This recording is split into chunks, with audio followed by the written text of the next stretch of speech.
Assalamualaikum warahmatullahi wabarakatuh. Perkenalkan, nama saya Desi Ramadayanti dari mahasiswa Teknik Informatika Universitas Mercubuana. Pada kesempatan kali ini saya akan menjelaskan mengenai rancangan bangunan jaringan untuk mata kuliah proyek perancangan bangun dan jaringan.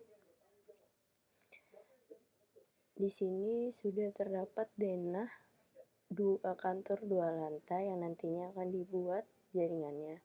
Ada beberapa divisi. Yang pertama ada IT, accounting, direktur, lalu di sini ada marketing, HRD, dan ruang marketing kedua. Selanjutnya, berikut ini adalah jaringan, kabel jaringan beserta dengan device-device yang akan digunakan pada tiap divisi. Ada fotokopi, PC, printer, switch, server, telepon, dan lain sebagainya.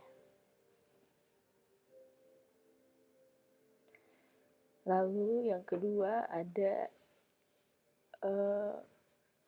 gambar aliran jalur kabel internet yang nantinya akan terhubung, dimana untuk kabel yang putus-putus ini menggunakan kabel cross, sedangkan kabel yang garis lurus menggunakan kabel straight. Selanjutnya adalah gambar aliran listrik, di mana aliran listrik yang berwarna hitam ini akan saling menyambung dari satu divisi menuju ke panel listrik yang ada di tiap lantainya. Nah, berikut adalah daftar device beserta dengan harga satuan maupun harga total dari tiap divisi.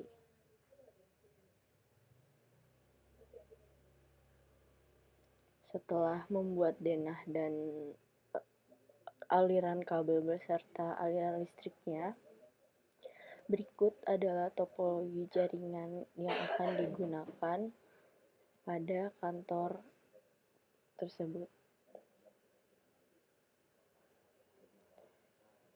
Lalu analisa resiko bisnis apabila terjadi gagal proyek, yaitu kami menggunakan SDLC, siklus hidup pengembangan sistem, di mana proses memahami bagaimana sistem mendukung kebutuhan bisnis, merancang sistem, membangun dan memberikan kepada pengguna.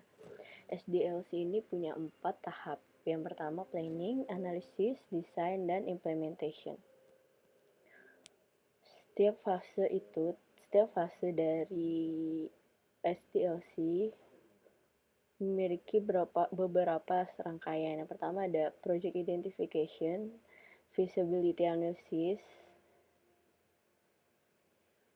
dan pada feasibility analysis ini kita bisa menghitung bagaimana benefit dan cost yang akan keluar, serta ROI atau return of investment, di mana benefit total dan cost total akan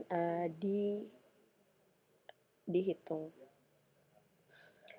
Nah, setelah menghitung cost dan benefitnya, di sini kami menghitung break-even point, di mana break-even point ini adalah titik di mana biaya proyek dengan nilai yang telah didapatkan itu sama.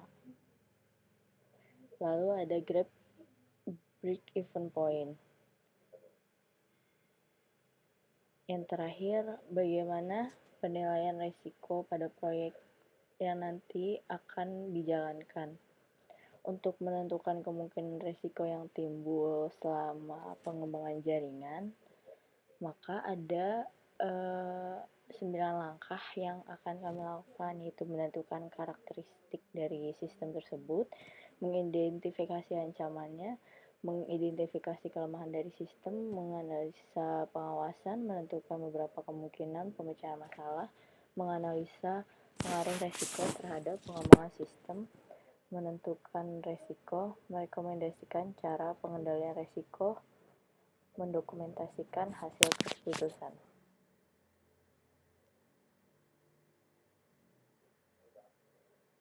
Lalu setelah denah dan analisa resiko telah ditentukan.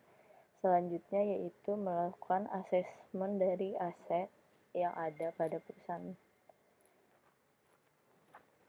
Apa saja keuntungan asesmen dari aset manajemen yang dilakukan? Yang pertama itu kita dapat save cost, yaitu menyimpan pembiayaan, mengurangi pembiayaan yang tidak diperlukan. Achievement compliance, control IT environment, increase government, enable faster MTTR, mitigate trace, dan eliminate waste. Nah, dari asesmen aset itu kita bisa lihat ada aset apa saja yang dimiliki oleh perusahaan. Yang pertama ada denah perusahaan atau gedung perusahaan yang memiliki luas 2.362,5 m atau sekitar 2 hektar. Dan ada beberapa aset-aset device yang berkaitan dengan teknologi informasi. Lalu setelah membuat asesmen, kami membuat prosedur keamanan di mana kami membuat jadwal kapan perangkat komputer dapat digunakan dan jam berapa saja. Untuk di IT itu dapat menggunakan 24 jam. Jadi apabila ada permasalahan, IT dapat langsung memperbaikinya tanpa harus mendapatkan jadwal jam berapa saja atau kapan saja. Jadi apabila terdapat trouble di komputer, mereka dapat langsung memperbaiki tanpa harus mendapatkan akses terlebih dahulu. Untuk direktur utama juga sama, 24 jam. Untuk divisi accounting itu office hour, terkecuali apabila ada perintah dari pimpinan seperti lembur dan sebagainya. Sama seperti HRD, marketing, produksi, dan lainnya juga digunakannya hanya pada office hour. Untuk jadwal pengamanan gedung, untuk satpam patroli 24 jam. Untuk IT check out sistem setiap jam 12 malam atau pergantian hari, setiap pergantian hari. Lalu untuk accounting, HRD, marketing, produksi lainnya hanya mengecek listrik apakah sudah dimatikan atau belum.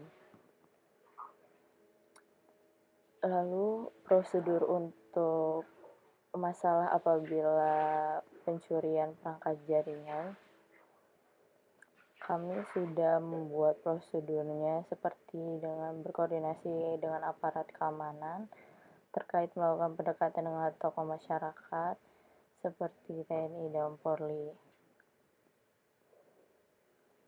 Lalu untuk electronic security protection, kita memasang alarm, akses kontrol seperti RFID, dan memasang CCTV, serta alarm kebakaran.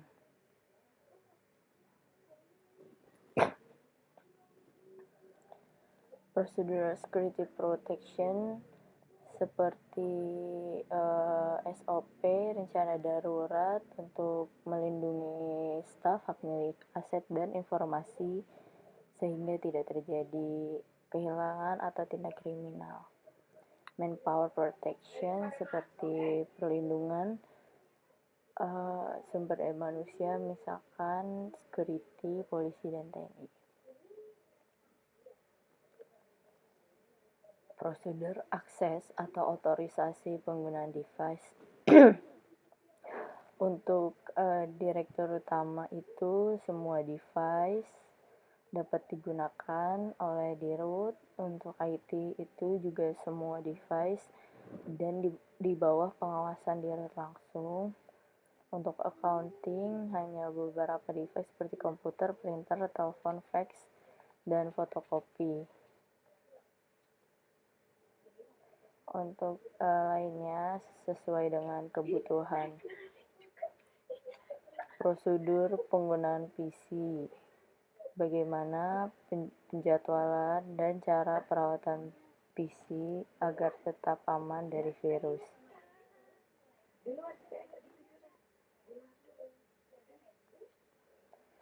Prosedur penggunaan PC. Setiap karyawan harus memastikan peralatan komputer terpasang dengan baik.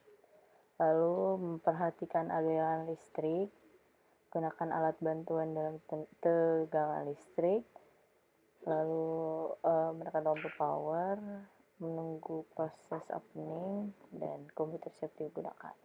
Untuk perawatannya, lakukan inventarisasi komputer dan perawatan, lalu membuat table checklist, membuat buku log perawatan, membuat kartu perawatan, membuat jadwal perawatan komputer. Cara perawatan tahunan sesuai SOP, membackup sistem, lalu optimalisasi sistem, rebuild sistem, upgrade sistem, training pembersihan virus, security system, penyelesaian darurat, personil standby, konsultasi, perawatan hardware komputer, mengganti barang yang konsumtif. Lalu recovery data yang hilang, cek folder resolving, gunakan fitur restore previous version, gunakan software khusus jika diperlukan. SOP apabila menghadapi peretasan, kontrol pegawai, lalu gunakan autentikasi ganda, asuransikan aset yang berhubungan dengan IT, lakukan pengujian risiko, lindungi data yang penting, identifikasi berbagai potensi ancaman,